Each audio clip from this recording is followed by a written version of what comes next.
हाँ सरिता जी, नमस्कार। नमस्कार। मैं ये जो है ना दवा दे रही हूँ आपको, जी। और जो आपकी अभी तकलीफ़ है ना जी। वो काफ़ी हद तक ठीक हो जाएगी।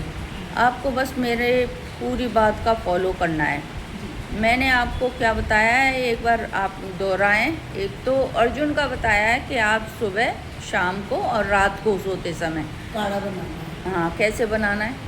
पानी के अंदर अर्जुन की छाल को उबालना है, आधा चम्मच। हाँ। बहुत अच्छा उबल जाए, आधा पानी। कितना पानी? 1 गिलास पानी। डेढ़ गिलास पानी। हाँ। और उबलते उबलते जब वो पौन कप या आधा कप रह जाए, अच्छा जी। उबलते उबलते, तो फिर उसको आप के। छान के और पी लो। ठीक है। अगर आपको बहुत ज़्यादा कसैला लगता है तो आप फिर 1/4 तोड़ दो उसमें से, ठीक है। तो मुझे लगता है वो पौन कप ही रह जाएगा। ठीक है। अर्जुन का वो हाँ, मुझे जो है। कसैला नहीं लगता है, दवाई को मैं दवाई समझ के देती हूँ। हाँ, ऐसे ही शाम को इवनिंग में ले लो तो दोनों आपका जो टाइम भी मैच कर जाएगा। आप स्कूल जाती हैं ना, तो सुबह सबसे पहले उठते ही वो ही लो, हाँ बिल्कुल। और शाम को ले लो, है ना। और एक रात को तो ज़रूर ही लो, ठीक है। रात को सोते समय ज़रूर लो। जैसे ही आप शाम को कितने बजे आ जाती हैं स्कूल से? 2:30 बजे। 2:30 बजे, तो तमाम बहुत टाइम मिलता है आपको। शाम को भी ले सकती हैं, और शाम को जल्दी, और शाम को या तो खाना बंद करो या खिचड़ी खाओ, और खिचड़ी नहीं खाओ तो दूध दलिया खा लो, लेकिन वो दिन डूबते डूबते खा लो, यानी उससे पहले ही खा लो। 7 बजे पहले पहले। बिल्कुल। उसके बाद में तो आपको कुछ नहीं करना है। दातुन करके जो है ना, नीम की दातुन करके बस वो आपको अर्जुन का काढ़ा वो लेना है शाम को।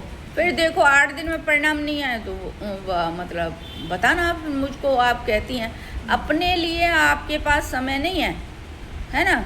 जब आप इस तरीके से लेंगी तो आपका वज़न भले नाप लेना आप, है ना। जो जिनको आप तो चलो रिस्पेक्टेड हैं, आदरणीय हैं, है ना। मैंने जो है आपको बताया, पहले बताया है, वो तुरंत परिणाम आ गए आपके। हाँ, पहले परिणाम अच्छे आए थे, क्योंकि आपने माना उस चीज़ को। उस समय परेशान थी, क्या करती, मानती। और अभी क्या है कि घर का भी बहुत सारा काम रहता है। आप सोचते हैं इसको तो बाद में कर लेंगे, चलो आने के बाद कर लेंगे, फिर आने के बाद आपको टाइम ही नहीं मिलता है, क्योंकि घर के भी काम होते हैं आपके पास बहुत सारे। तो थोड़ा अपने ऊपर ध्यान देंगी तो जो आपकी इस समय शिकायत है वो कंप्लीट ठीक होगी, है ना। फिर उसके बाद में आज मैंने आपको सजेशन देते हुए वीडियो बना लिया है आपका, है ना। इसलिए बना लिया है कि कई लोग तो जो मैंने कहा है उसको मानते ही नहीं है, अपनी मन की मर्जी लगा लेते हैं, है ना। और जो मन की मर्जी नहीं मैं पूरे होश में बात करती हूँ। पेशेंट टू पेशेंट डिफ़र जो है ना मेडिसिन होती हैं।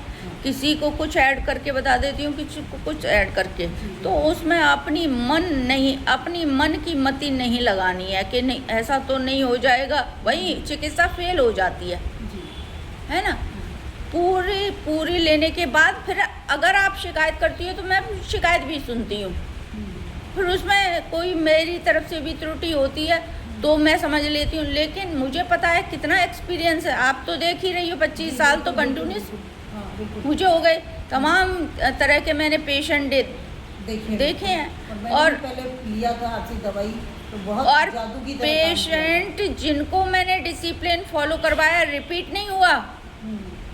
क्योंकि रिपीट में तो मैं वापस मना कर देती हूँ पेशेंट को। मैं समझ लेती हूँ लापरवाह व्यक्ति, जो अपने लिए लापरवाह है उसकी चिकित्सा मैं नहीं करती।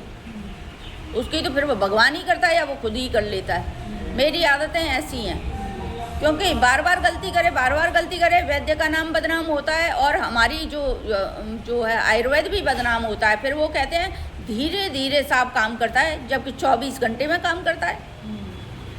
तो वो है, आप तो शिक्षित हैं, आप जब ठीक होंगी तो दूसरे लोगों को भी लाभ पहुंचा सकती हैं, ये कह के कि नहीं साहब बहुत अच्छी मेडिसिन है। और आप थोड़ी सी भी चूक कर देंगे तो मेरे ऊपर से भी विश्वास हट जाएगा। मैंने पहले भी लिया था, इसलिए मेरे पाँव इधर ही आते हैं। नहीं टाइम मिलता है तो मैं संडे को निकाल के आती हूँ, पर आती जरूर। तो इसीलिए तो ठीक है। एलोपैथी में मेरा विश्वास ही नहीं जमता है क्या। आप सामने बैठी हैं, मेरे को क्या कई बार टाइम नहीं मिल पाता है वो है, तो जो भी पेशेंट आता है तो उस हिसाब से मैं कई बार वीडियो बना लेती हूँ, जिससे कि दूसरे लोगों को अवेयरनेस हो। सब लोग जुड़े हुए हैं। अच्छा, मेरा क्या फ़ायदा है इस अवेयरनेस को फैलाने में? मेरा तो कोई फ़ायदा नहीं है, बल्कि आप ठीक हो जाओगी तो ना तो मेरी प्रैक्टिस में कोई फ़ायदा हो रहा है, मैं तो हॉस्पिटल ही बुलाती हूँ। और तमाम जो लोग इस ग्रुप में, पेशेंट ज़्यादा है मेरे, डॉक्टर्स तो फिर भी कम है, इस ग्रुप में पेशेंट ज़्यादा हैं, तो वो वापस बीमार नहीं हो, इसलिए मैंने ये ग्रुप बनाया हुआ है। कौन डॉक्टर ऐसा होगा जो पेशेंट को अपनी सारी चीज़ें बताएगा? सही बात। तो ये टोटल बिल्कुल शुद्ध जनहित के लिए बनाया हुआ है। हाँ। इसमें कई लोग नाराज़ भी हो सकते हैं, कई डॉक्टर सोचते हैं कि चिकित्सा सीधे डायरेक्ट पेशेंट को नहीं बतानी चाहिए, लेकिन अवेयर तो कर सकते हैं भाई, दोबारा बीमार मत हो। जो क्योंकि दोबारा बीमार होते हैं तो माथा खराब होता है फिर मेरा। अपने घर को भी तो संभालने का टाइम होना चाहिए कि सिर्फ अपने अपने बीमारी को लेते फिरोगे आप हमेशा। हाँ, सही बात। अब आप हर व्यक्ति का अपना घर होता है, बच्चे होते हैं, आप खुद ही बीमार रहोगे तो बच्चों को भी परेशान कर दोगे, पूरा घर ही बर्बाद हो जाता है। मैं देख रही हूँ लगातार बच्चे स्टूडेंट हैं वो उनकी व्यथा कथा तो कुछ नहीं है, और माँ बाप को ढोते ढोते डायलिसिस करवाने जा रहे हैं, पूरा दिन वेस्ट हो रहा है उनका। इन्वेस्टिगेशन हो, इस परेशानी, इस पीड़ा को देखते हुए मैंने सोचा डायरेक्ट ही पेशेंट को अवेयर करना शुरू करो, जिससे थोड़ा तो रुकें, समझ लेंगे तो ठीक है, नहीं तो कई मूर्ख लोगों ने ग्रुप छोड़ा, क्योंकि उनके लिए स्वास्थ्य प्राथमिकता नहीं है। प्राथमिकता उनका अपना जॉब है, जैसे कि हमने पता नहीं क्या करने के लिए उनको ग्रुप में जोड़ा। मेरा क्या भला है इसमें? नहीं। मेरा तो कोई यही नहीं है, मैं तो आपकी हेल्थ मेंटेन होती है ना, तो आपका एनर्जी लेवल बहुत अच्छा रहता है।